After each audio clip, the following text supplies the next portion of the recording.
भाई जो गुरु बचन पे डट गे, कट गे फंद 84।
यहाँ सभी भक्त नहीं होते।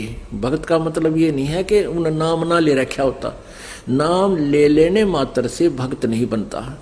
नाम देने के बाद उनको यहाँ रिहर्सल करा के इस भट्ठी में कहता के और मोगरे चोट मार मार के, जैसे सत्संग के वचनों की चोट मार के उनको भक्त साधु बनाया जाता है।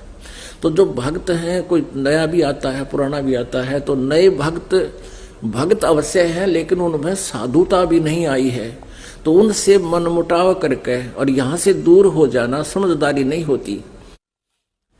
तो आप जी ने अपना उद्देश्य देख करके तो धीरे धीरे आपका व्यवहार ठीक होगा, तो दूसरे भी अपने आप आपसे व्यवहार ठीक करने लग जाएंगे। तो ऐसे समाज भी सुधरेगा और आपके अंदर जो अहंकार है, जो जीव का सबसे बड़ा शत्रु है, इसका भी नाश होगा। तो आ गई समझ में आपके, यानी नाम दीक्षा लेने मात्र से किसी को भगत नहीं कह सकते।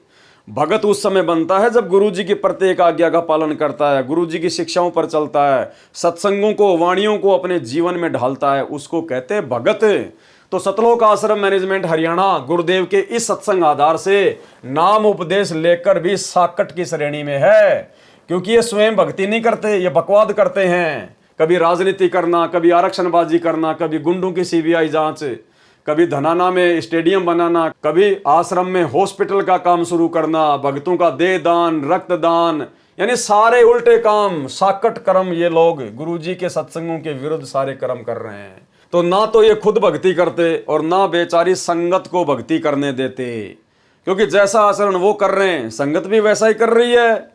और कोई भक्ति करता है तथा शुभ कर्म कर रहा हो उसको बाधित करता है।